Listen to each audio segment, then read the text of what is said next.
所以呢，第一个，首先我非常想跟大家分享一下这个 AP 跟 IB 体系的两个课程的一个主要的区别哈。那么应该从从最左边这个 column 不同的角度给大家分享一下。所以呢，可能目前如果孩子可能是还没有到9年级，也许您可能开学之后才是8年级，你面对要选择新的高中啊，或者是有的家长选择申请新的私校。那么可能你也在徘徊，我孩子是应该适合 AP 的体系呢，还是 IB 的体系？或者是现在你已经是在高中了，那么你已经在学 AP 或 IB，那我到底，尤其是其实真正学 AP 的，如果考 IB 是不可能的，因为 IB 是非常的 exclusive 的。但如果在 IB 体系的孩子，那他可以选择考那么几门自己觉得合适的 AP 体系，AP 相对是比较包容、比较兼容一点的哈。那么第一个，他们的主要区别哈，在课程性质上，AP 体系其实它一直在强调，它学的是大学课程。比如说，举个例子，像我们华人比较喜欢的这个 Calculus 微积分，有 Calculus AB，还有 BC 啊。那基本上 Calculus AB 呢是这个基础的这个数学的专业。他们所学习的上半学期的这个课程啊，那么如果 Calculus BC 呢，它是包含整个大一全年，就2个学期的课程，所以第一个它是大学课程的这个难度了啊。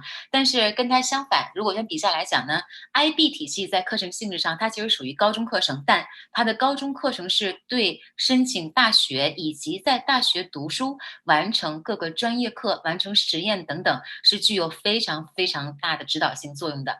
那么真正他们的知识体系上呢，IB 的体系，尤其到它的 IBDP，就是从11年级跟12年级这2年的时候，它要进入到这个 TOK 的学习。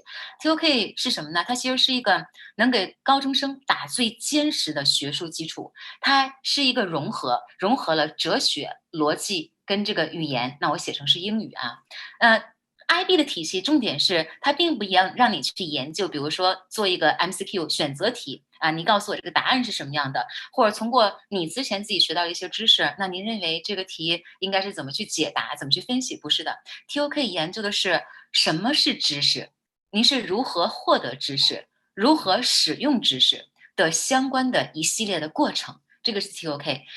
我如果做一个很简单的比喻，在整个 IB 体系进入11、12年级 IBDP 的这个范围的时候，它更多的是让学生去研究如何学习跟运用知识这整个的过程，而这个过程更像是，比如说我们读研究生或者读博士的时候，那真正去写的一个非常学术的论文。所以我们一般会说 IB 体系呢，就写的东西是比较多的。对的，因为它确实是没有很多，比如说是选择题、是非题这样的考察，它更多的是要以写作的形式去论证一个事情啊。这个具体什么答案不重要，但是你要把它论证的啊，让别人理解你是怎么理解这个事情很重要哈。这是我们整个知识体系在 AP、IB 的区别啊。那第3个就是提交大学，这个是非常现实的一个大家的考量。那很多人问我说，这个 AP 成绩或者 IB 成绩在申请大学的时候，哪个能更增加孩子的竞争力呢？其实，在申请大学的时候，我们比如说拿 AP 为例。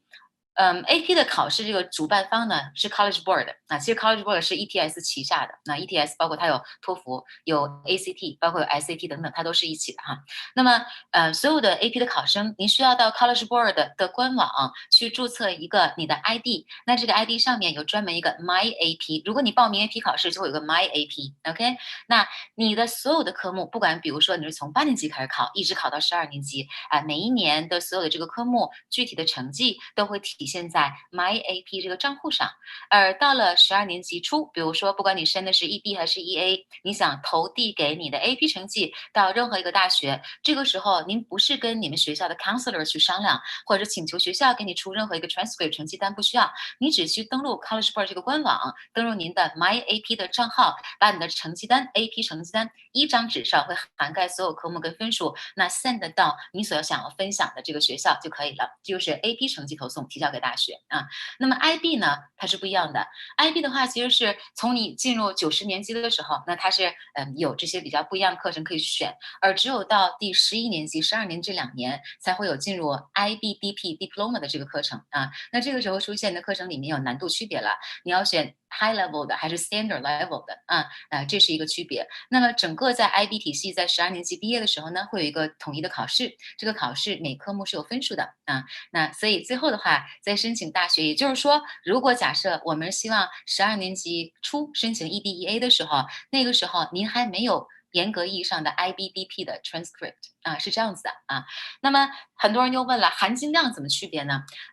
刚才我在咱们这个讲座群里面发了很多这个我们写的公众号的文件，因为我们的公众号力求专业。力求学术，力求用数据，所以很多里面相关的内容都是我们花了很大的时间去研究这个 College Board 它给提供的所有数据，我们进行分析。那么实际上呢，这个可能是很多人不太熟悉我们只听说过 AP 有很多门考试，对吧？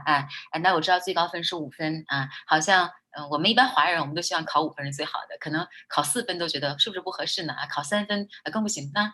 实际上。在 College Board 的心目中考到3分或3分以上这都算比较好的成绩，要求不算高那么当然 College Board 并不是你的大学录取这个院校大学录取院校其实还是在于大家申请者的一个比较出来的那么含金量上呢，这有4个等级，比如说 AP 科目，你看第一个呢。叫 AP Scholar， 意思是如果您目前为止不一定是1年内比如说您目前为止你已经考过了3门或3门以上的 AP 成绩3门那么你的分数每科都保证在3分以上的情况下，那么您的这个成绩单最下面就会标一行小字儿，叫做 AP Scholar您就不是一个 AP Candidate， 叫 Scholar 学者了但是如果比如说你已经考过了4门的 AP 科目并且每一门都保证在3分以上的话，那您的名字叫 AP Scholar with Honor 这也就是说明您跟一般比如说考的科目比较少或分数不太高的学生来讲，您是更优秀的。它其实就是一个 evidence of your excellence， 就是这样的那么接下来叫，如果您一共考了5门 AP， 不管什么科目而且您能保证这每一门都考到3分以上的话呢，那你下面成绩单会又有一行小字叫 AP Scholar with Distinction 今天我们的4位嘉宾同学里面就有一个孩子，他就拿到了 AP Scholar with Distinction。等一下我会具体介绍，非常非常 I'm very impressed， 非常厉害最后一个呢叫做 AP International Diploma， 很多人都说这个 APID 呢是相当于 AP这个 College Board 它研究出来对标这个 IB 课程体系的一个产品，它这个也是一个荣誉嘛，它的要求是只要你挺好考5门 AP， 最少5门，但是这5门是有选课要求的，也就是说这5门里面至少2门是外语然后至少有1门一定要体现你的国际视野，至少有1门是强理工科最后那1门，这第5门是 random， 选什么都行。举个简单的例子外语的话，一般像咱们肯定很多人考的是英文比较多，那如果在加拿大生活很多孩子呢，如果以前在魁省生活过，可能会选择考法语 AP 法语当然我们也可以考 AP 中文，都没问题的当然我知道关于 AP 中文会有很多争议，但是如果我们按照规则来走的话，这个 APID 里面就要求2门外语，中文也算外语的，就是这样子如果你考1门 AP English Non 或者一门AP English Lit， 这2个在一块算1科，不算算1门语言好，那所以说这就是我们2门外语的您的选择。如果你法语比较好，你走法语；如果你中文比较好，那考中文那刚才我提到国际视野，它包括什么呢？比如说 Macroeconomics， 就是宏观经济学，它研究各个国家政策制定的经济政策那么第2个就是你可以选择比如 Human Geography 人文地理，它研究的是各个国家根据它的地缘政治，根据它的气候，它一直以来它农业是如何发展的，经济如何发展等等，这也能够去体现孩子一个国际视野这些都算是我们讲的国际视野类型。当然有的学生喜欢学历史类的 World History 世界史，它也是提高国际视野的一门科目，而美国史不是，欧洲史也不是，世界史是的然后呢强理工科就是理化生，然后以及 calculus 都算，选一个都可以那么如果他挑选的其实是什么呢？是没有任何偏科的文理全才且具有国际视野观的未来的种子选手。因此College Board 认为说，只有这样的孩子他可以选这样没有偏科的科目，并且都能够表现优秀，得到3分以上的话，他能得到 APID， 这是一个最大的荣誉这是非常棒。那么跟他直接对接就是这个 IB 科目的 IBDP， 你的分数要高那下面最后这个倒数第2个讲的是一个难度很多人要说，那比如说我接下来开学，孩子要8年级，我们要申请9年级的私校，那我们是应该走 AP 还是 IB 呢？实际上呢，AP 科目的体系是比较灵活的。那当然，因为咱们加拿大没有，实际上 A level 是更灵活的。A level 是你考英国的本科，可能需求的比较多。A level 的话，比如说我是一个完全偏科的人，我的理科特别好，我的英文不行写作文的时候言简意赅，根本就不会 elaboration。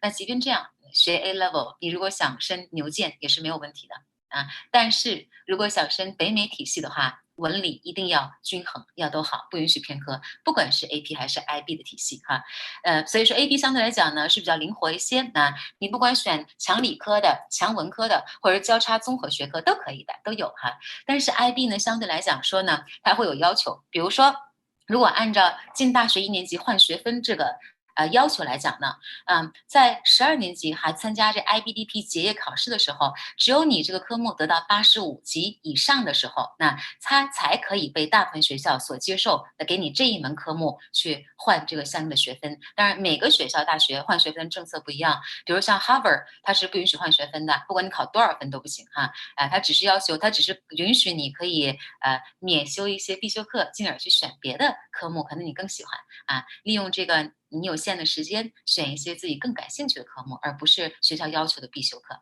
因为你已经具备这个能力了。那么，所以这是为什么最后我给大家的建议这个方案呢？就是那如果假设现在我们是 IB 体系的学生，那么您可以选择一下，以咱们这个 IB 最高分数打分体系，比如7分为例，有哪些科目是你可能自己觉得较难得到7分的？比如有的学生跟我说，孩子学习其实蛮好的，但是我发现那个 IB 英文language 就很难得7分。那您可以不妨试一试，考一门 AP 英文的 language 英文语言不是文学这可以的或者其他科目，比如举个例子，假设你说我特别想学医，那其实实际上呢，想学医，那如果是 IB 体系，到了11、12年级，我是不是应该选 high level 的理化生呢？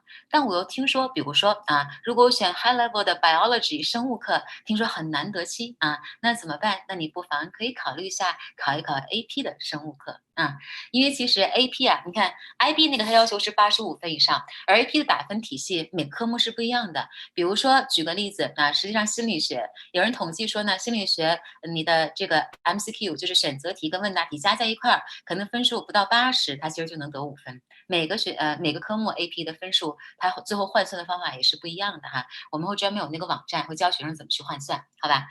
所以就是我的第一个方案 AP IB 的体系。第二一个就是很多人应该听说过如果孩子本身很喜欢抒发观点，他不是特别擅长做选择题，他不是特别擅长应试，而是擅长西方的思维表达观点这样的情况下，可能 IB 体系是一个更好的选择。OK 所以说 AP 还是 IB 要因人而异的那么如果你选的是 IB 的体系，也可以适量的考一下 AP 的科目，比如说像等一下我们的嘉宾同学里面 Jane， 他其实就是 IB 体系的孩子马上要进入10年级，那他目前是考 AP 的时候考的是他是9年级，那么他其实学这个 AP他应该学的世界是 World History， 那得5分非常棒。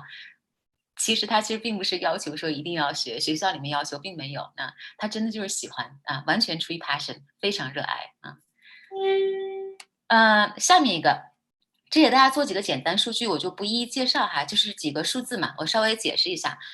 比如说这个是我们根据2020年 College Board 给我们出的官方数据，2021年的数据还没有出来呢那么据统计呢，2020年的时候，全加拿大一共有674所，它这个官方授权的 AP 课程叫做 AP Program Endorsed by College Board， 意思是如果被 College Board endorsed， 比如说像凯特教育的话，我们会得到所有College Board 内部的所有题目。所有出题方式、内部规则的一切资源因为他认为说，开放这些资源可以让更多在乎教育的一些机构更好的帮助热爱学习的孩子，是这样子那么第二个就是在咱们安省安省相比来讲，应该是加拿大各个省里面教学质量相对更高一些的我们一共235个 institute 提供这个官方授权的 AP 课程那么统计一下，就是每人平均每年大概考2门，1.6门就是2门嘛2门科目。所以这个问题其实实际上家长也经常会问到我说是到底我一年应该考几门这个其实是怎么讲，因人而异啊。因为有的学生可能觉得说我比较忙，或者我时间管理水平一般，那我有喜欢学，比如我喜欢学心理学，我想知道社会心理学、生物心理学、人文心理学经济心理学等等各方面怎么在生活中体现，我就是感兴趣。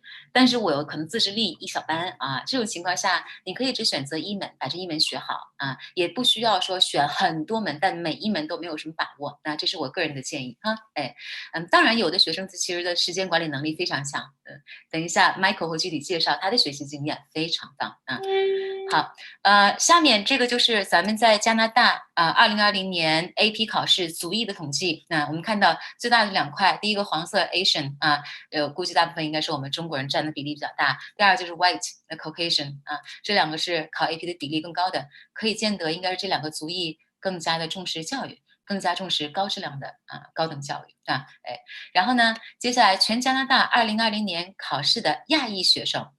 我们看看这个年级的分布，这也是家长所关注的哈。当然，我们这个数据呢，是根据2020年也是加拿大整个这个数据实际上考 AP 最多的49%还是12年级的学生那其实其次呢就是11年级的，接下来有9到10年级的如果不到9年级，比如说8年级或7年级的，全加拿大在2020年一共有30个学生参加 AP 考试。它这个具体不同年龄段的孩子分数还没有具体公布也是每个人人均每一年考2门AP， 所以说每个人到底应该选几门，还是要因人而异，量力而行有的人时间管理较好，可以多选，但是一定要保证质量有的人时间管理需要有待加强，那这个时候就少选，也要保证质量好，那么最后呢，我给大家稍微简单分析一下这个不同的 AP 的科目我们把 AP 的所有科目分为理科类、文科类以及交叉学科类，这是一个简单的统计。理科类前3名这3个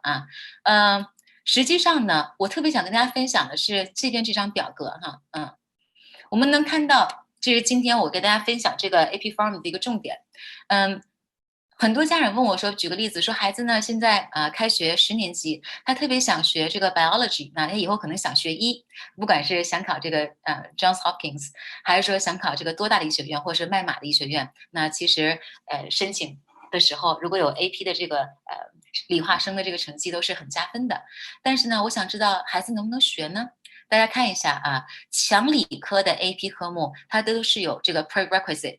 也就是提前先修的科目，也就是要求孩子具有一定的基础。那比如说像 chemistry，化学这个课，他要求孩子最好呢已经学过了11年级的化学。而我们知道，大部分学生如果没有上11年级之前，他学的科目是 science， 是科学，是综合在一起的并没有分开。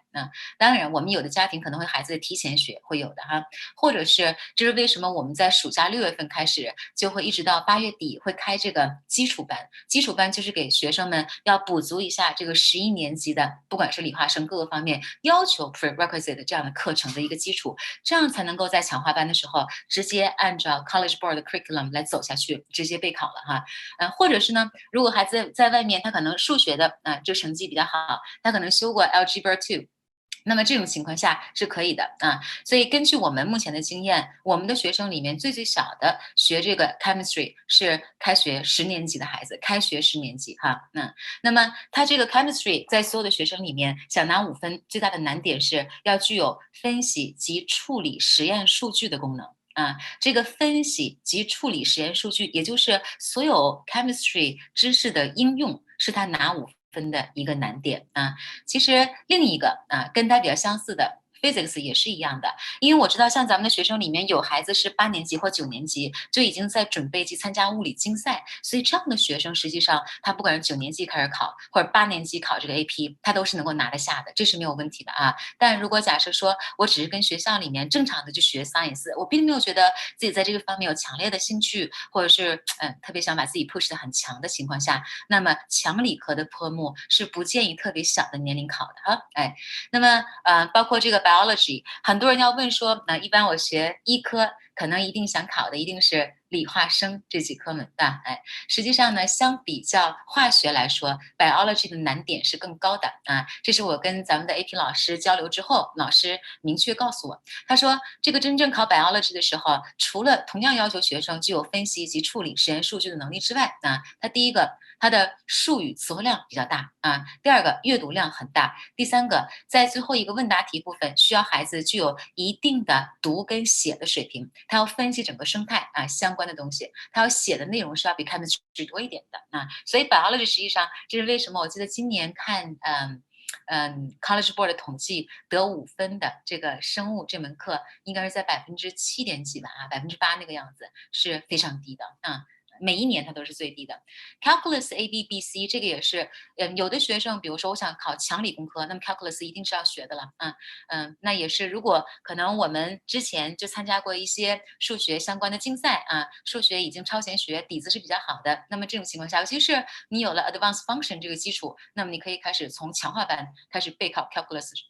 是没有问题的啊，那下面这个Computer Science 这一科目，我把它归成理科，是因为如果我们想学理科或者是工科的话，那 Computer Science 是一个您不错的选择，而且这个科目相对来讲比上面这强理工科要简单一点点啊。那么学生基本上从9年级开始学，然后并且同年考的情况下，得5分的率可以是很高的啊。这个其实最主要考的后面问答题的部分，最主要强调就是要准确的写代码，这个是比较关键啊。接下来是交叉学科，好的，所以呢，如果让我去给建议说孩子在几年级需要怎么选课的情况下，我可能想说的是，同学们，除非刚才所体现的所有的理化生以及 calculus 啊这4科，除非可能我们是竞赛型的选手，或者是你已经提前上了高年级的课程的情况下，那么您可以从甚至9年级甚至10年级开始考是没有问题的啊。但如若不然的情况下，那么9、10年级或者是8年级，我们有最小学生是8年级开始考，同年考的情况下，那么我会推荐学生们上的应该是交叉学科。这交叉学科就是不管您以后读的专业是理科啊、文科啊，包括我们说是商科啊、医科啊、艺术类等等都可以，这些科目都是可以应用很广泛的啊。那么我们都知道了，这个 psychology 是最受欢迎的啊，学生们一般也特别喜欢上这个心理学的课啊。只是到后期备考的时候发现，哎呦，心理学有那么多的 terminology 比较头疼。那学的时候其实全都是心理学的实验跟案例，就特别有趣哈。接下来呢，human geography，刚才我说了，像 human geography 属于这个国际视野观的这个科目啊，很多人喜欢是因为，这个其实是跟咱们很多人我不知道喜不喜欢看关于地缘政治类型的书，就是跟政治类、经济类啊，跟它的这个地理位置，包括它的人口、它的文化息息相关，它是一个非常综合的类。那像我们有很多学生，比如说他可能目前做的是 debate，他想参加各种比赛，很多学生是喜欢去选学，比如 human geography，比如宏观经济。啊，比如 psychology 这3门实际上是对 debate 帮助非常非常大的啊，在你想论点的时候是非常关键的啊，能想到甚至是别人想不到的地方啊，甚至是你在想一些有力的支撑的时候，那这些学科知识也是可能一般情况下在中学是学不到的啊。这3门是最受欢迎的啦，但是环境科学应该是在加拿大学生考的比较少一点啊，微观宏观经济学是比较多的啊，这几个科目学生们都可以在8年级或9年级的时候开始学是没有问题的，我们是有先例的啊，学生考出5分是没有问题，因为他不需要任何的 prerequisite 课程啊，因为我们看到刚才那几个科目交叉学科呀，都是可能大学专业性较强的东西，那意思就是说，正常情况下就是高中不需要你学那么些啊。而且你发现一个问题呢，就是这些个科目呢，相对来讲，它的选择题，比如这3门选择题比例占的比较高。我们所有的 AP 老师都跟我反馈说，哎呀，我发现你们的学生，咱们的学生选择题特别厉害，特别会做选择题。你发现即使他可能做这个问答题论证的并不是很严密，甚至他也不是特别会分析这个实验，但选择题他就是能做对。我说对的，我们就擅长拿逻辑分析。We are very good at doing the scientific guessing, right? Yeah. 所以这几个科目是完全不需要任何的之前学科的基础哈。那么基本上，等一下我们大家分享的时候，4位同学可以比较多的针对这几个分项给大家提的建议。比如像 psychology，很多的时候需要你背很多的专业术语，要记忆啊。学心理学，记忆是很重要的一块。第二就是对实验的分析跟把控啊。比如说我假设研究一个失眠的一个问题啊，那这个问题在设计实验的时候，哪个环节比较好，哪个不好等等，这需要你能够判断出来哈。然而，很多人只听说心理学，哎呦，我听说可简单啊，很容易得5分。但您知道吗？心理学是所有 AP 科目中得1分、2分的也是最多的，它是两头啊，而不是大部分都是3分、4分啊。得5分的多，得1分、2分的也特别多。因为只要您不背这个 terminology 啊，再聪明也很难达到高分的，是这样啊。那下面就是微观跟宏观经济了啊，这两个科目其实从这个考试的题量上啊、题型啊都是一模一样的，只不过考的方式不同。我相信在座很多家长，可能我们在自己的工作中可能从事这个相关的专业，所以我就不多说哈。这个两个科目都是可以从8年级开始学，是完全没有问题的。Human Geography 8年级也没有问题，它重点考察是空间分析能力啊，比如说能不能从这个国家或这个地区的地理位置来分析一切它所有的经济政策，能不能把它联系到宏观经济这相关的内容上，联系到文化上，联系到宗教上，联系到政治策略上等等啊。这个 Human Geography 是非常有趣的接下来就是分析图示。那学这个地理的话，如果你很讨厌看地图，那就糟糕了啊！得会看地图，各种各样不同的事例很多。那图示啊，好，那最后一个要说就是强文科。强文科跟强理科一样，我是建议某些学生可以从早一点、年级低一点开始是没有问题的哈。这些是比较受欢迎的科目。AP Language 为什么受欢迎呢？因为不管你以后学什么专业，大一的时候一定是有这个学语言的，而且语言基础一定要好。而且很多学生还有学的话，它是有另一个考量，就是我们到了12年级，你要非常非常努力，写非常精彩的 Common App Essay 申请的文书。那申请的文书大部分都是要自己完成的啊。你的笔触、写作的风格、你的用词造句啊，如果我们借助或大部分情况借助外力的帮忙，是很容易被人看出来的啊。就跟人的长相、人的声音啊、人的穿衣打扮是一样，它代表着是你的 signature。所以说这个写作水平要好。那再一个就是美国史，美国史就是因为我们很多人其实想申美国嘛，所以觉得应该了解这个国家的文化，了解它的这个意识形态很重要，对吧？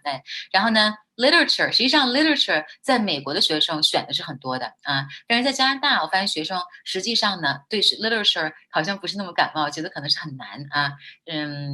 怎么讲？如果你喜欢如果你喜欢，不管是散文、诗歌小说、长篇、短篇等等，那么包括读剧本，那么其实学 literature 是非常有趣的部分啊。接下来是世界史，这个我就不一一举例了哈。世界史刚才我说了，你要是想得到一个 APID 一个 diploma， 那么实际上世界史是非常好的一个选择啊。那这几个我说的要求就是它是有 prerequisite， 意思是这些强文科的科目，如果孩子比如说想从8年级甚至9年级开始的话，那么需要您具有很强的读写能力首先不能害怕读比较难的社科类的、自然科学类的包括历史政治类的东西，不能害怕。第二个，读的时候能读懂，要读得快，要会分析而且能写出来，这个比较关键一点那后面这个分析的是相关的一些这个科目它的难点，给大家做了一定的总结哈。世界史呢跟下面这个美国史是一样的难点学历史实际上我其实一般没事的时候，只要我有时间，我就会偷偷进我们那个 AP 的世界史或者是美国史的教室，我听听课。我很喜欢学历史因为实际上他考这个历史呢，完全不考哪年哪月哪一天谁发生了什么事情。不考这个而是完全从非常专业的角度去分析史料，就是了解事实。第二个，史论要阐述它的起因跟影响。那史实要学会去关联历史跟现代社会的一些问题。最后一个史观，意思是您通过学习历史，能够去展望、分析，甚至预测未来某些方面的走向这是学习不管世界史还是美国历史都非常关键得高分的一个思维能力，也是通过课程培训孩子们的能力。我个人认为是相当重要的那下面就是英文的这2科目了因为2科目都是一个是偏像 English language 偏实用文体的读跟写。那 literature 是偏这个文学的读跟写，看你喜欢什么了哈。那么很多学生是喜欢11年级就做这个 literature，他可能学的比较晚一些，并不一定说 literature 难，而是因为 literature 涉及的东西可能我们从小没有学的那么深。然而 language 呢，貌似它考的那个内容啊，包括写的东西，是咱们从小不管你考 SSAT 还是 SAT 就比较熟悉的一点啊，所以说认为准备起来是比较熟练的啊，所以很多学生可能从9年级可以挑战啊，像我们就有学生9年级 AP 英文是可以考5分的，没问题哈。包括今年也特别好，像我们的 AP English Language 这门课，班里面所有学生全都是5分啊，所以这个是我也引以为傲的，非常骄傲的啊。实际上这个不简单的，很难的啊。然后最后一个就是法语这个部分，之前前2天有个家长电话问我说，就是孩子从小应该是3年级开始学法语啊，但就正常的是，咱们在多伦多，然后呢，正常的学校里面就是跟学校上法语课，那也都是在学，一直没有停。那能不能现在开学要9年级了，可不可以学习一下法语呢？如果感兴趣可以的，但是不见得这是一个很好的选择。在9年级，在这种基础上的情况下去考 AP 法语考试，因为 AP 法语考试要考口语。考听力，我们作为 AP 考试这个考点是要给学生考听力的时候是要放录音的，考口语的时候是要给学生录音的，并且我们把这个录音要寄回到 AP Program Center 的啊。所以说这个并且他还考法语的写作跟法语的文学分析，所以它是你就可以把它想象成有点类似于像我们从小在中国，如果你参加任何语文考试。或者什么高考的语文考试啊，它其实考的是这种难度的法语啊，并不是简单的一些语法啊。当然，很奇怪的就是，大部分我们的学生参加 AP 法语考试的学生啊，老师跟我的反馈，第一点就是很多学生语法是一个很大的障碍啊，所以说语法需要提升更多一点啊。第二个就是文学分析，相信很多人是没有怎么做过法语的文学分析的，这都是这些考试科目不同的难点啊。那接下来也有家长问过我说，孩子除了在上课之外，可不可以找一些学习资源，自己去再多学一点呢？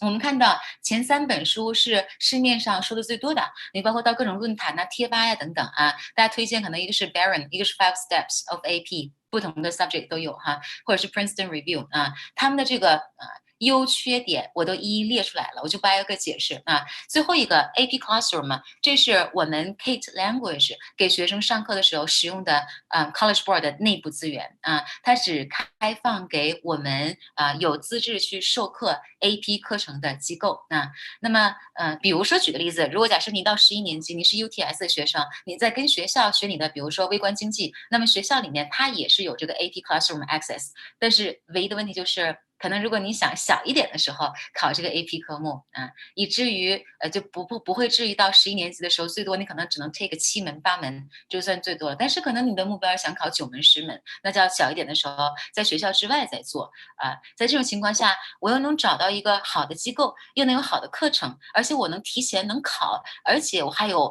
更权威的官方不输给我们学校的内部的资源，那么就是 AP Classroom AP Classroom 每天包括我们给学生上课，从小号段开始，我们要注册所有的学生到我们的 AP 学习的平台就是College Board 官网的平台。那么每天会有更新的视频，这些视频上是给你做任何一个 unit 或 chapter review 做一个这个总结复习。那么讲视频的人是谁呢？就是那些全球持有 AP 授课资质的老师参加完 AP 课程的教研甚至是有一些 video 是 AP 出题组的老师在录的。所以说如果他们喜欢讲某一个方向，说明这个方向就是我们学习的重点，那说明它的内容也是比较重要的当然每天的这个 AP Daily 也是有文字资料的包括学生更多的练习接下来呢，针对每个单元也有是文字版的 unit 总结包括针对每一个小的问题，比如说假设美国历史针对这个 Civil War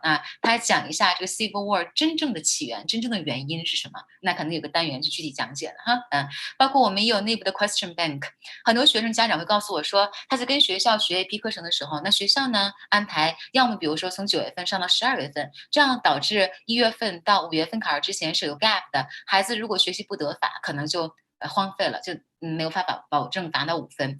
也有的学生说，在学校里面学的时候呢，可能老师带孩子们是练过几套题，但然而可能需要大量去做练习的时候，因为 AP 的所有内部资料是比较 exclusive，你不太容易去外面去买到啊，或者去网上能下载到，这是不可能的。就好像我们作为 College Board 授权的 AP 授课机构，所有的内部资料我们都要签保密协议的。一定是要签保密协议，我们不可以随意的去下载，随意的去分享，随意的拿它去获利，这都不行的。但是可以给学生作为课堂使用是没有问题的哈。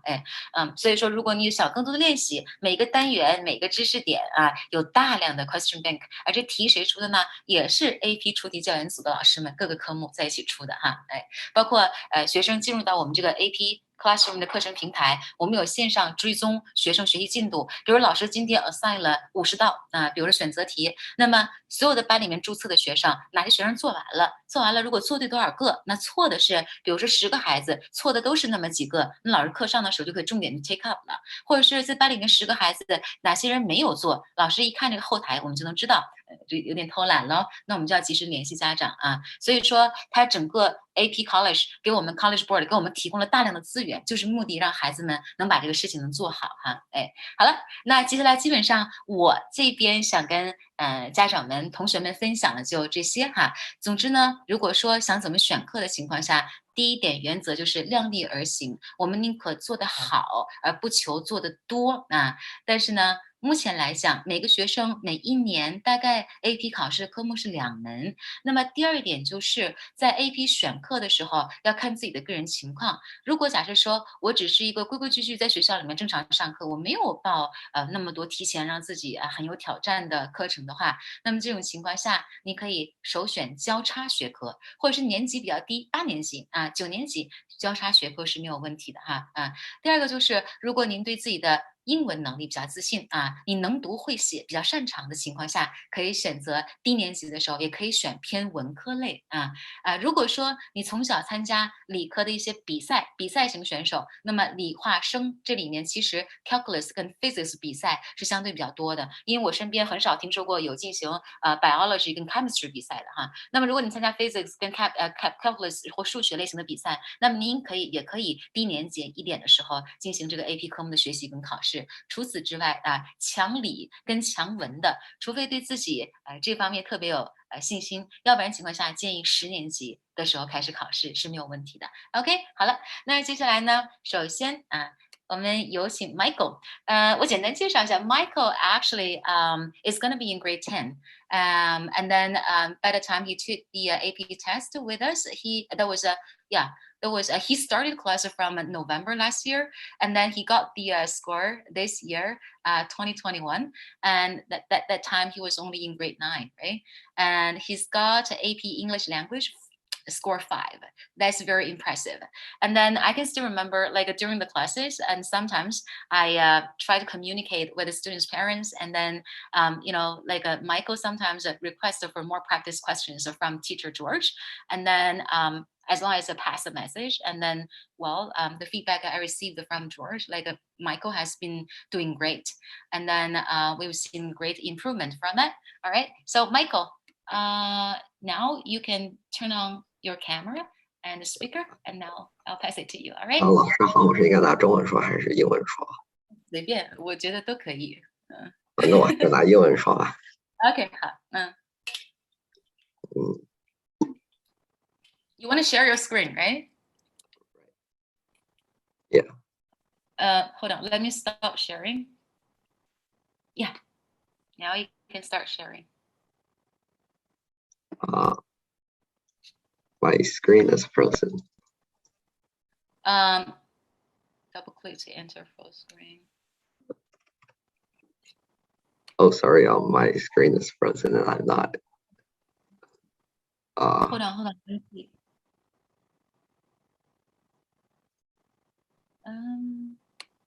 You can try to stop sharing and then start again. Can you do that? I cannot. No?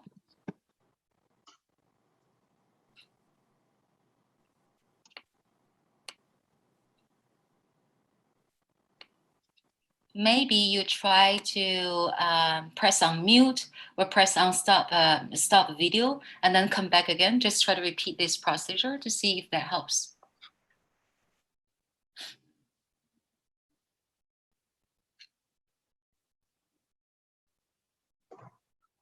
Yeah, I can see your screen now. Yep, okay, it works. Okay. Yeah, thank you. Hi, I'm Michael. I'm going to grade 10, and this is my presentation on AP English Language and Composition. So what is this AP English course? Well, it's basically just school English, but it focuses much more on and mainly on writing. And there are three different essays and a multiple choice section. The three different essays are rhetorical, synthesis, and argument. So how did I prepare for this exam? Well, most importantly, I wrote a number of essays as practice. And that was like the main thing. I wrote like very many essays, about like 3 a week maybe, under the guidance of George. And another thing that we did in class was also just reading the marking guidelines, which was very important since that's how the judge is going to score you. And if you don't read it, you don't get good scores, even if you write very, very well. And the third thing was practice writing very quickly in order to meet the time limit. Since at first I found myself to be like lagging behind the time limit and writing a bit too slowly in order to complete the exam. And after much practice, I am proud to say that I can write in the time limit now. So what benefits do I have from K Language's AP English course? Well, I think the main thing for me was that it actually forced me to practice for the exam. Because without this, then I probably wouldn't have actually practiced for the exam nor taken the exam even, because I might have felt uncomfortable with it or inconfident. So by taking this class, I feel like I actually practiced instead of just like lying around and just betting on luck. And secondly, I think for this course, I became much more proficient at writing in general. And that doesn't only apply to AP. For example, I think I might be able to write school essays faster or short stories faster, even though this is just a test on AP essays, not the other short stories and stuff. And thirdly, I really liked exploring new topics in this class, including politics and ethics. And to me, these are the topics that aren't really discussed at school or anywhere else for the fact, as a matter of fact. And to me, talking about these topics were very, very interesting and new, and allowed me to discover new topics and things to write about, as well as form my own opinions on subjects. For example, in class, we talked about things like cancel culture and automation. And that's very fun and interesting. So why do I take the AP exams? Well, most of all, my parents want me to take them, and so I do take them. And it's also a way to test my knowledge, which also allows me to get recognized by university, a win-win. And it allows me to better prepare for university content in case I'm not used to university things and it's too hard. Well, how are they different from regular school? AP General, as Kate said, AP generally covers the final years of high school and the beginning of university. And schools, if it's high school material, schools usually don't teach it until the very, very last few years. And since I go to ETS, that would be like grade 11, grade 12. And AP also covers slightly less content than the first year of university, since it works at a much faster and more crammed pace. And for that, I might still...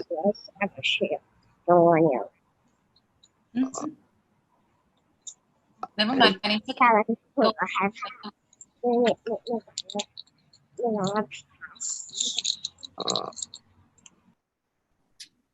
So, well, since it covers less material than first year of universities, my teachers in school suggested me that even if I take these AP exams, I should probably still take some first year university introductory courses in order to be prepared for the future courses.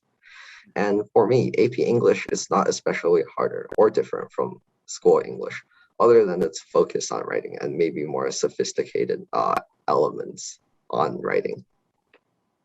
Time management advice. Well, in terms of actually writing the AP exam, be sure to write within the time limit to be able to check for errors in the end. At first, I wasn't able to meet the time limit.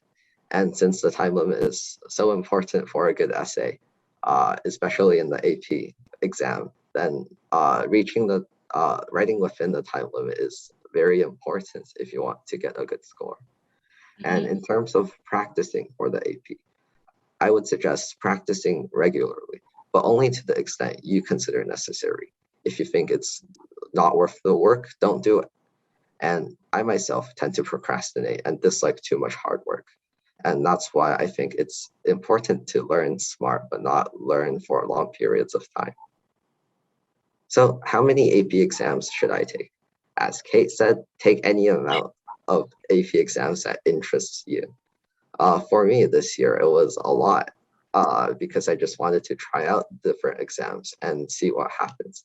Actually, at first, I didn't even know that AP Scholar existed. Not until Kate told me that I actually managed to get a Scholar with distinction. And yeah, that's awesome. Yeah, and it's not even necessary to take classes for all the AP exams. For some of them, you can learn on your own. And taking too many classes can actually be detrimental. Why? Well, it's because it's very easy to lose sight of a specific target. Say, for example, you take like 10 APs a year. Which one should you focus on? How do you know which one is important? And you probably won't have time to be able to get 5s on all of them. And really, it's like very easy to lose track of that target or that one course you want to get a 5 on and just get like 3s on everything. Well, what is the most difficult part of the learning process? To me, it's learning the specific style of the essays. For example, the rhetorical essay. When I first heard about the rhetorical essay, I thought it was just reading an essay and writing about your own opinions on why this essay is impactful. But more and more from George, I learned that it's actually less about that, but following a set amount of rules for writing the essays. Like there's specific things that you can write that applies to lots of essays that is smart. And it's but it's also different from what I originally thought and my thoughts on the essay. And secondly, the most difficult part of this process was also just practicing. Practicing was tedious, practicing was hard, but it paid off. Well, should you self-study for this exam? Well, yes, of course, if you can. Learning the methods of writing the exam is actually the most important part of it. And reading the guidelines is the second most important. As I said earlier, if you don't read the guidelines, you don't know what the judge is going to grade you on, and thus you won't be able to get a good mark, no matter how hard you try. And classes, I think, are only meant to guide students through the learning process. If students don't try themselves, then even if you take the best class in the world, you won't be able to get the score you want. Final remarks, don't overwork yourself. Since this exam is actually not as hard as it seems at first, don't be afraid of the exam. And place learning first and the exam second, so you learn the best from your AP course. And also, as I said, value learning smart over learning long. I don't like sitting for long periods of time in front of my computer just typing.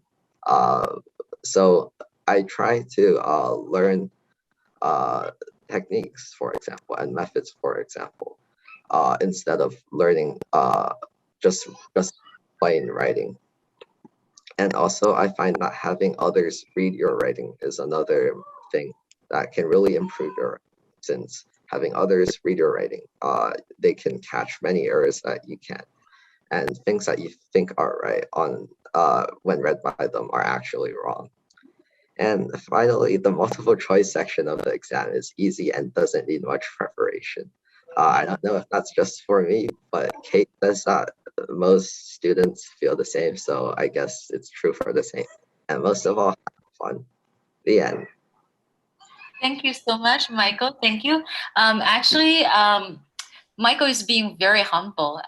He got AP Scholar of Distinction not only by doing 5 AP subjects at all, he actually did 10 in the year of 2021. So Michael, you know what? You are a great example. You know, sometimes when parents ask me, oh, how many APs should my kid do?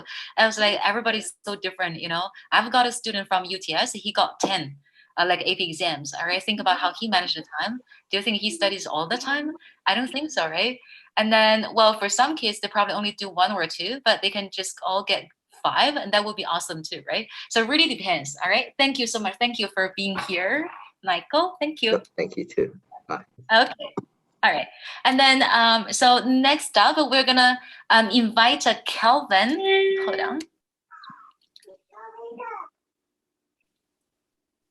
Okay, we're gonna invite Kelvin Fun. Actually, I met Kelvin like more than 3 years ago. He was with me when he was pretty young, learning the SSAT, and he did the AP microeconomics when he was in grade 8. And then after September, he's gonna be in grade 9. In the UDS, and then I really would like Kelvin to share with us about his test prep skills and how he paces himself in learning, because Kelvin has a very busy schedule. He does fencing, he does debating, and then he does a lot of computer games. I don't really know how should I value a lot of computer games, but yeah, let's hear from Kelvin. Okay, Kelvin, you can share your screen if you want. Hello, it's a pleasure to be here. So, unfortunately, I don't have a presentation prepared for you. I'll just briefly talk about my experiences with K language as well as preparing for APs. So essentially, I don't have any specific tips for microeconomics. I think that generally, well, of course, the teacher for each specific course will have much better things than me to say about that specific course. I just want to generally talk about how I prepare for APs in general. I think that for the most part, learning strategies will be different for each people, depending on each person, depending on how they like to learn. But I'll just share some of the ways that I learn. Okay, so essentially, firstly, as all of you know from the introduction, I took microeconomics. And the reason why I took microeconomics is largely because of 2 reasons. Firstly, I am a huge believer in you should take whichever class that you actually like. So how I came to become interested in economics is actually thanks to Kate. It was actually because one of the books she recommended me called Freakonomics. In this book, the authors take a fairly nuanced approach to economics, and they discuss everyday phenomenons from perspective of economists, and they use various experiments. I think some chapters in the book include they analyze why people lie. They also analyze how gangs work, drug gangs. It's pretty interesting. Highly recommend. So essentially, before I read this book, I thought that economics was a very boring subject consisting of only calculations and graphs. But after this book, I realized there's another perspective, another side to my economics. So that is why I became so interested in. My economics teacher is Mr. Service. I'm sure if you take the course, you will know him. He recommended me to take microeconomics before macro, so that is what I did. Okay, so what I'm trying to get at here is it is very important to take classes that you are actually interested in, because in that way you don't get bored, and like Michael said, you should avoid procrastination, which will drastically slow down the time and also affect the quality of learning. So I think that for me personally, I'm interested in economics, history, human geography, psychology. So that is the courses I'll prioritize taking. And second reason is I actually do debating, like Kate said, and a lot of these courses benefit debating. So that is the reason why I'm taking a lot of these courses. So the main point is that you should take courses that you actually want to learn and get at, and that will provide you with motivation and make the process more efficient. Okay, then now on to some how I prepared for the AP. So essentially, a common question is that can you self-study for APs, or is it better to take classes? Well, for me, microeconomics, my teacher, Mr. Service, he is a very good teacher, by the way, very professional, as well as he explained things very well, usually with a lot of examples and case studies. So the point is that the main difference from self-studying APs and getting a course is that getting a course, having a good teacher will save you a lot of time, because like Kate said before in her presentation, first of all, authorized or College Board endorsed classes have access to exclusive material, as well as when you have a teacher, they already compiled a lot of resources.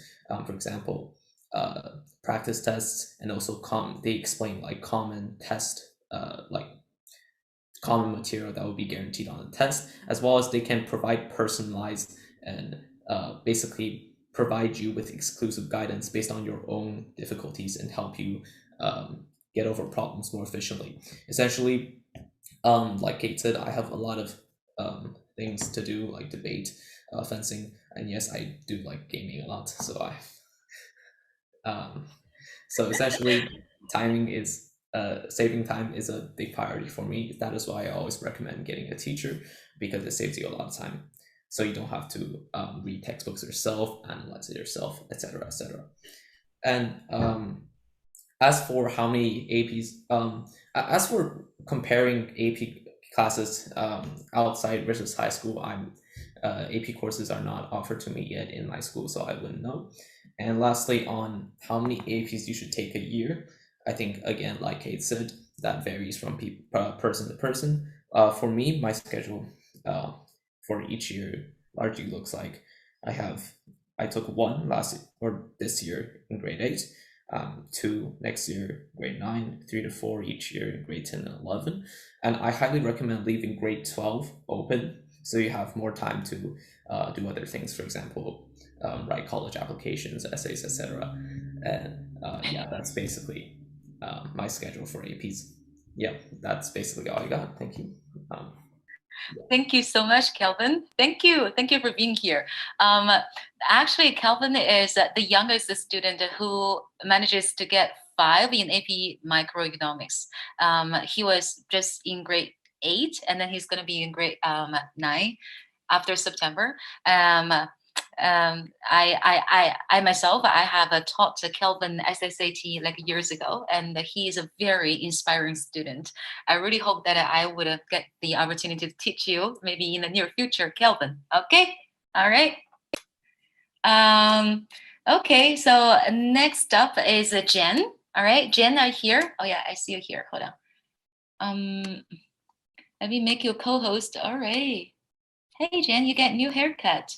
Yeah, I did. Okay. You know what? All right. So before I bring up Jen, I'd like to introduce a little bit about Jen. You know what? I'm not sure if I've told you about this or told your mom about the remark from teacher Mark. The other day we were having dinner together, and he said, actually, you are a perfect material to become even historian in the future. You see what I mean? All right, because Jen is going to be in grade 10, and then he did AP World History in grade 9. That was 2021 again. He got a score. He got 5, and then so Mark said he probably got 5 just with ease, right? And then yeah, so let's hear out from you, because I know you are actually in York School, the IB program. You don't really have to do the AP World History. And then why did you make this decision? And then how did you benefit from it? Okay, let's hear from you. All right. Thank you. All right. So one thing I first want to say is that after witnessing the previous presentations, I have to say that my preparation was woefully deficient. So yeah, just bear with me. All right. So introducing myself, I first got introduced to the AP history exam by an English teacher of mine.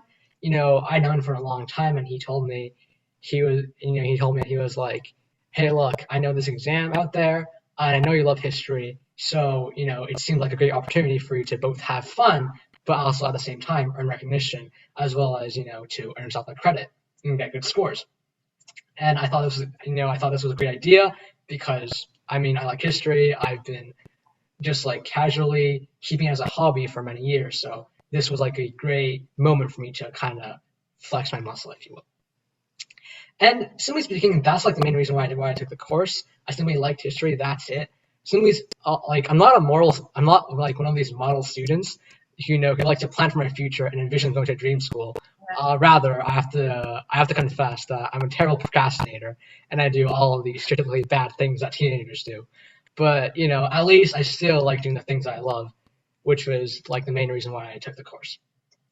Now, so like for the first year where I took the AP course, that being 2020, I prepared on my own, and the results were not the best. Of all things, I got a 3. Now, 3 is a really doubtful score for basically 2 reasons. Because first of all, it's like not terrible enough that it motivates you to try again next year. But at the same time, it's not good enough for you to be satisfied because it's like a 60, and a 60 is not a good score. And I remember when I first got news of this, I was just totally devastated because I really thought for myself to be real good at history. Perhaps a little too arrogant. But generally speaking, I was really distraught for a number of days. But anyways, I had the rest of the summer to recuperate. And by the start of the new school year, I was introduced to Kate language by my parents. Now, the first class I attended at Kate language, it was more knowledge-based.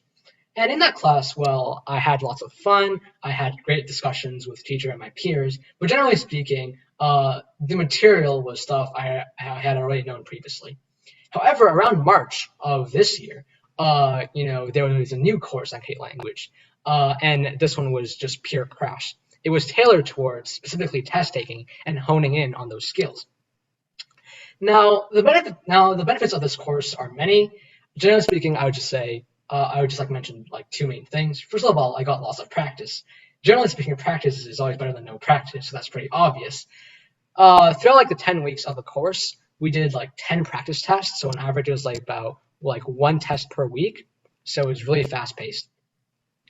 But I guess also more importantly and secondly, the greater benefit of this crash course was that I was able to learn about the grader's point of view, and this was helped by the fact that the course was actually taught by a grader of the AP exam himself. Now, like this understanding of a grader psychology can come from many examples. One of the examples was was a multiple choice question that I still remember that I did during one of those during one of those practice tests. Now, the question basically had like this picture of a propaganda poster in Chinese, encouraging people to have 1 child. In Chinese, it's something like 帮助建设小康社会，生意还. Now, the thing is, everyone in the class, including me, picked answer A, saying that this picture and this propaganda poster was evidence of urbanization and industrialization happening in China.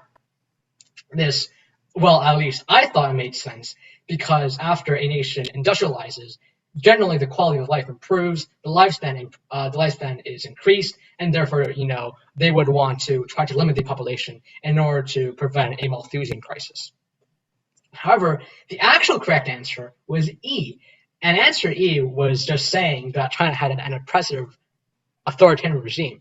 Now, at the same time, at the time, I was just really baffled about this because, I was confused about why the board would like put a question in there purely to kind of make a political statement. But according to the teacher's explanation, it started to make a bit more sense, right? Because first of all, even though I've been in Canada for 10 years, some of these moral values I have not yet fully grasped. And according to Mr. Dodge, I think that's his name, if pronounced correctly, Yeah. He was mentioning about, how in the West, having a right to choosing your own family is viewed as something of paramount importance. And therefore, if the government, is trying to limit how many children you're having, then it's seen as, infringing upon your human rights. And also at the same time, because the AP exam is something that, is graded and created by people in the West, generally, it would perhaps be reasonable to assume that they would have some form of bias against non-Western places. Okay, now after that, the second thing I'd like to talk about is, is essay writing. Now, essay writing is really important in like both history exams because, it accounts for a large portion of your grade. I remember our teacher telling us many times that, you can guess on the multiple choice. And so long as you write a good essay, you're guaranteed to have a pass. Now, the conventional thinking about essays is that essays are not math questions. For math questions, there's a definitive right or wrong. It's either 1 or it's 2. It's black and white. There's no comparatives. And the idea by some people at least would be that essays are more qualitative in value. Comparatively, based upon an interpretation, they can be either good or bad. However, this idea is quite false in general, and it is especially false in the context of the AP exams. Because from the viewpoint of the grader, what they're doing is, they're basically having their pen in hand and then a checklist of all the things they're looking for in an essay, right? So most essays that, you want to write for the AP exam are basically a structure of sentences that are aimed for the simple, dull purpose of trying to tick all these checkboxes. And it sounds stupid, but that's what it is. Now, knowing, knowing the psychology behind these graders ultimately was to the great benefit of me when I was actually taking the test. And I still remember the essay prompt that I had to write when, I was taking the test. The essay prompt was something about feminism, and the prompt went along the lines of, evaluate the extent to which women were able to exercise political power in the period 1500 to 1750. And initially, this got me really confused because the essay was a document-based question. This meant that, in order to answer the question properly, I would have to, respond to the prompt with my own thesis while making references to all the documents. This sounds straightforward, but the problem that I faced was that, all the documents had contradicting viewpoints. Some of the documents, for example, were talking about Queen Elizabeth. Some of them were talking about a Siamese princess being puppeted by her prime ministers. Some of the documents were talking about, Empress Catherine the Great of Russia. So I sat there on my chair for 5 minutes, completely clueless, until, I tried to organize my thoughts and thought to myself, why would the grader give me this set of contradicting documents? Because otherwise, I mean, the documents are only there because there has to be a solution to them. So after taking a closer look, I eventually found out that there was a correlation between political authority and time. That being that the earlier documents illustrated women having less of political authority than the later ones. Now, important note here, I personally don't believe that this narrative is true because, at least personally, I know of many examples, of when women, for example, in places like Africa, they had lots of political authority before the Europeans came and colonized them. So this thesis wasn't one that I myself agreed with, but I mean, I didn't write the exam just to prove or unprove a historical narrative. I wrote the exam because I want to get a good grade. So that's, that was what I did. So what did I do? I wrote a thesis saying that women gained political power in the period 1500 to 1750.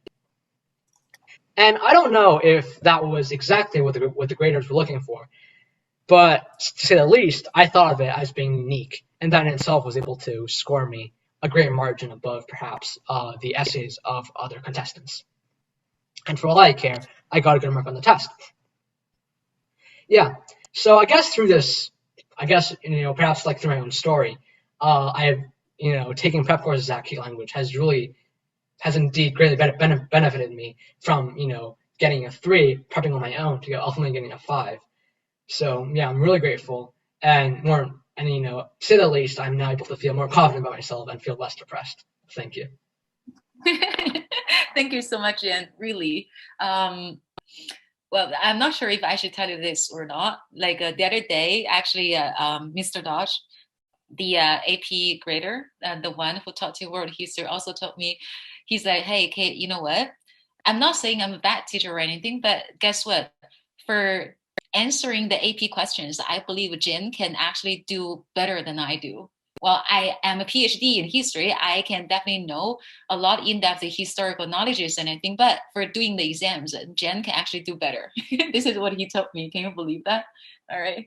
Thank you. Thank you so much for coming. Okay. The last but not least, let's see Rex. All right.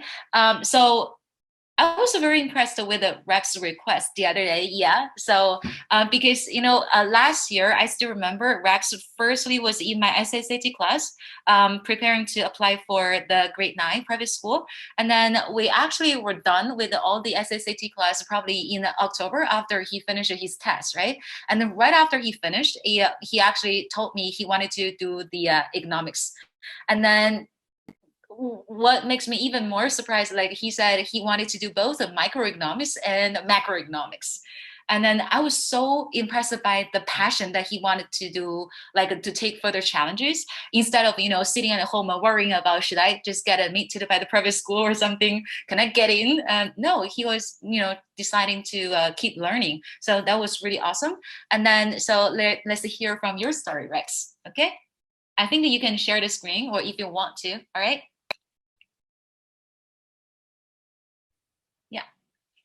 Yeah, I got my screen finished. Let me just go back to the first slide. So hello, I'm Rex. Welcome to my presentation. It's all about AP macroeconomics. So first of all, a little bit about myself. So I'm Rex. I'm going to grade 9 next year. And this year I've taken both macro and microeconomics. But unfortunately, I got a 4 on micro, so that was sort of sad. And also, I love food, and my favorite food is takoyaki. Basically, an octopus ball. I love it. It's the best food. But about AP macroeconomics. So AP macroeconomics, it's sort of the opposite of microeconomics. It focuses more on the bigger picture of how the economies, the big powers of the economy, such as the government and the central bank, interact with each other. But microeconomics, it's more about the smaller details, how a single market segment, demand and supply would change, based on event that might happen. So yeah, and then how did I prepare for the exam? So I used 3 things. There's the summary sheets, Kate language courses, of course. I used a lot of help from Mark, and of course the notes and slides provided by the Kate language courses. So summary sheets, it's just a simple summary of all the major and minor topics of each unit, and it can be long or short. Sometimes it's 2 pages long, mainly because there's a lot of topics to cover. But it just gives me a nice overview of all the topics. And when I study for AP, I would usually go over the study summary sheets first, and then sort of quiz myself. And then if I find something that I haven't exactly quite mastered or remembered yet, then I would just go to the slide and notes of that section and then study it. And then there's the Kate language courses. So it provided us with really good resources, and then it gave us a lot of practice. And of course, the teacher, Mark, or Mr. Service, was a really good teacher, gave us tons of feedback. And also since I also attended the exam prep, there was also numerous practice exams that I could practice and get even better at all of those multiple choice, and especially the long answer questions, because those time management is really important, because you can sort of get lost when and write too much detail on one question. but like after that you sort of like find out that you don't exactly have that much time left for the 2 other questions. So like the practice tests were really helpful with like the time management, and of course like you have the notes and slides that work really well with in combination with the summary sheets. And yeah, next slide. So the best thing about like Kate Languages courses. So of course, the best thing, it's probably like the teachers, because like I think that in Kate Languages, like teachers, they're just like sort of better than like other teachers I've seen, because like I've been like going on to YouTube and stuff, like, and then like I've been doing some like research on like some self-studying resources about AP, and then like it's not exactly that like quality content, but like with Kate Languages courses, like you get a lot of help, and like the teachers can like be very focused on you if you ask a question or whatnot, and I definitely learned a lot about that. And second of all, like why do I do AP exams? So like AP exams, I just do it because I like to look ahead and then see perhaps what topics might interest me in university, because like AP, it's sort of an extension of the university curriculum that like you just learn ahead of time. So like I might go for like career choices and do whatnot about that. And also while studying, the process will also like allow me to come up with like new strategies about studying, and like it will just generally speed up like my studying, even like when I'm not studying exactly for AP, but like just for other tests in general. So some time management advice I would give would be that like when you're having a class, or like even just self-studying, try and like review the topics ahead of time, and then like ask questions during the course, or like if you're self-studying, go and research about the questions, and then like afterwards with the courses you would like review all of the content, and if you're self-studying, then you could like also review the concepts and then like get a better understanding of it. And also like during the quiz, like for macro and microeconomics especially, like they only give you 70 minutes for 60 questions, if I remember that correctly. So like for the multiple choice section, definitely try to answer like one question, at least one per minute. So like you can have extra time if like you have a question that like you're not exactly certain about. So like you can get a higher score basically. And the amount of like AP exams you should take per year, I think it entirely depends on how busy you are and like your timetable. Because like for me, I tend to focus more on quality rather than quantity. So like and also it's also sort of like based on your own skill level. So like if you're taking like really hard AP courses, maybe don't do that, but like go and explore that topic first, and then take like 2 years to like prepare for the exam, so like you can get like a better score. So like for me, like the ideal range would be like around 3 to 1, because like at least 1, because like it would keep you busy, and then it would also allow you to continue exploring topics. But like 3, if you're like you don't really have anything else to do, and then you finish your school homework really quickly, which I never do. But like you can do 3 if you like really want to push yourself, and then also go for quality, of course. So the most difficult part of like for like the AP exam studying process, plus like the learning part, would be like, of course, like in my opinion, it's the studying part, because it probably takes up like the most time out of like all of it, because like for reviewing, like it's really different from learning, right? Like learning, you get to like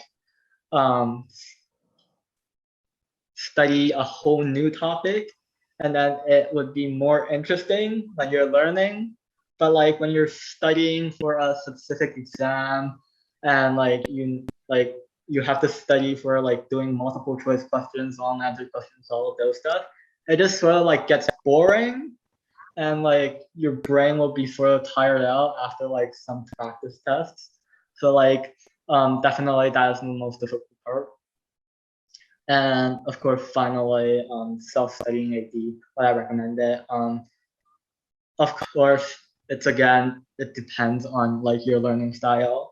Like if your learning style is like very interactive, like you like to interact with people to learn, and like you're a little bit lazier, and then like you don't want to like go and find tons of like resources on your own, then definitely like look towards the courses, because like they provide you with resources and whatnot, and also like since you interact with humans to learn, like you can learn more efficiently, like better compared to like when you're only self-learning. But like if you're self-learning, like if you're like a very independent person, then like I would definitely recommend self-learning. So yeah, thank you for listening. Thank you, Rex. Thank you so much. Actually, I like your reason of why you want to do the AP, because you said you want to see what's out there for the university level of the courses, right? So you know what? So you're going to be in grade 9 after summer. Actually, grade 9 should be the year when you roughly know your direction of the college level study, because you're expected to be more focused in the secondary school, right? And then, for example, even you have to take courses from your school, and then after talking to the counselor, you better take the courses that will serve to, prove your excellence for the college level study. You see what I mean? So yeah, that's actually a good strategy. Good for you. Okay, thank you for coming today. Thank you. So yeah, so I'm really glad like 4 of them have shared their learning experience with all of us today. 我最后做一下简单的总结哈，我发现从咱们所有学生他自己的备考经验来看呢，统一的都会提到了4点，不管什么科目哈。第一个就是在准备任何一个，不管是 AP 考试，当然这是我自己的延展哈，或者是 SAT 等等哈，在准备 AP 考试的时候，第一个最关键就是要知道它的 rubrics。真正就是出题人他们的心态、他们的逻辑，然后包括是不同的板块，它的这个题目、它的判卷的方法跟它的标准是怎么样的，而不是一味的泛的把知识在一团在一起学，不是的，一定要有针对性，要知道在不同的板块我们的要求是什么这是非常重要的。第二就是我看所有的学生都提到了 time management， 就是时间管理的问题，什么意思？就是说。在学生们同时在学校里面会有课业，你要保证 GPA 要高，当然你也要好好的学习，一个好的态度。第二个就是很多学生其实都是有自己的，这不管是 extracurricular 运动类的、艺术类等等这样的一些比赛一些特长都会有的，也会消费一些时间那么在这些情况下，能不能够去 take 这种有一定挑战的当然像 Michael 说，如果你真的会学习，会聪明的学习，好好的利用时间，也并不是说特别难，还 OK 所以说你真正的去 time management 的这个能力还是有的。像刚才我讲说 Kelvin 就没事还打游戏，对我相信可能也不光他，今天也凑巧了，咱们今天的4位嘉宾的同学刚巧都是男孩子。我不知道是不是都有这个业余爱好，留一点时间给自己不管是运动类的呀，Valorant， OK， all right，that's good。Rex， 所以就是在大家都比较忙的情况下，你在接受这种有挑战的考试，能不能做到很好的掌握你的时间？这是第二个 time management 第三一个就是所有的人都提到了，不管你考的是文科类，还有刚才包括像Kelvin 还有 Rex 提到了关于 economics 类的经济学类，那么你的 practice 这个大量的练习是很重要的。当然，这个大量呢也是因人而异比如说，如果据我对 Kelvin 的了解 ，Kelvin 应该练的不是很多当然，这个 microeconomics 它也并不像，比如说像 Michael 准备的文科英文。英文的话，像根据我的记忆，如果没记错，像我们班所有的老师会要求所有的学生，在老师改过的这个写作作业里面，要把这改过的题目要再重新写到好为止要改很多遍，要写很多遍，所以这个练习是很多科目，尤其是文科科目很重要的。那其实我相信，如果在有这个参加任何理科类竞赛的，也知道大量的做题，做这个体感也是很重要的。所以 practice means a lot，right？ 那最后一个就是在自己所有的练习啊，包括自己平时的复习上，能够得到别人，不管是同龄人还是老师的 feedback， 这是非常关键的。千万不能自己闭起门来啊，默默的学，也不知道自己的进展到什么程度了，这不是一个很好的 strategy， 对吧？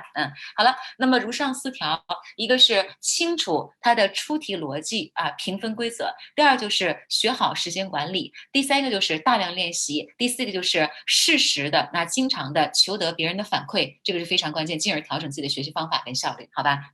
那么这是我们非常宝贵的同学们分享的经验啊。实际上是刚才我还没有说呢 ，Rex 实际上是我们的学生里面Microeconomics 得5分，年龄最小的他开学才9年级，对吧？他考的时候也是8年级，跟 Calvin 一边大哈。当然，其实像 Michael 跟Jen 年龄也不大，开学才10年级。所以说，我们的学生其实都是相对来讲年龄偏小，参加 AP 考试，所以会比较努力天赋比较好的孩子们是多一点的哈。那么最后在我们今天结束之前呢，其实我们的 AP Forum 还有第2期啊。第2期呢，因为是跟 AP 相关的话题太多了，因为毕竟嘛 ，AP 考试是针对高中生的，它跟我们日后申请学校、申请大学息息相关也跟孩子这个学习的这个方向是很相关的所以说呢，我们还有第2期。第2期呢，目前我们预计是在下周的周4晚上东部时间8点进行。那么到那个时候，我会详细的讲一下 AP 考试的时间规划，然后包括 AP 的选课，还有一个重要的话题就是 AP Honor 另外就是在大学招生官眼里，他们是如何评估 AP 成绩的？是分数，比如说 AP 科目越多越好吗？是到底要考多少门到底比如说哪些学校它对不同的科目它会有什么样的加持？刚才我提到了这个 AP International Diploma，到底它的作用有多大呢？到底如果我是 IB 科目的学生，我真的要再附加几门 AP？我的优势就比所有的 AP 学生跟 IB 学生都高吗？所以这些相关的话题，我们都会在我们的 AP Forum 第2期跟大家一块分享那今天呢，时间差不多，我们大概进行了1个小时30分钟感谢各位的参与。那在百忙之中，如果有任何的问题，可以随时在微信里面可以加我的微信号，等一下会把2维码发到我们的群里面，然后也有咱们自个儿比较熟的家长，那大家都知道我了有任何问题随时给我留言如果我一旦不回复，一定是在课堂上或者在比如说跟老师在开会，一般情况下我会回复的非常快的另外呢，也非常欢迎各位去订阅我们的 YouTube 频道搜索 Kate Language 或者是凯特教育，因为上面有我们所有课程的免费试听，大概每一个小 video 大概10分钟左右的样子。那不管孩子对 AP 哪些科目感兴趣，上面有我们真实的课堂，我们录影的剪辑，大家可以看一下课程难度、老师教课风格班级里面这个 vibe 是怎么样的，学习这个内容是否你感兴趣呢？可以先一睹为快，好吧等一下我会把我们这个YouTube 频道的链接包括各个科目课程的这个 video 的链接都分享在咱们的讲座群里面像包括咱们老的家长就直接都知道我们的 YouTube 频道另外每一个课程每个科目具体怎么讲，怎么安排内容老师的重点是怎么样的，我们都可以欢迎登录Kate Language 官方网站。在图片上能看到www.katelanguage.org 上面呢有中文跟英文的2个版本，你选择随意一个您更喜欢的语言，里面有详细的课程介绍，后面也有附着课程相关的录课视频，好吧？那今天我们就到这儿，好了，感谢大家的时间，大家晚安，拜。稍等，hold on，我看有人提问题OK，all right，no problem，my honor，thank you，have a good night，bye。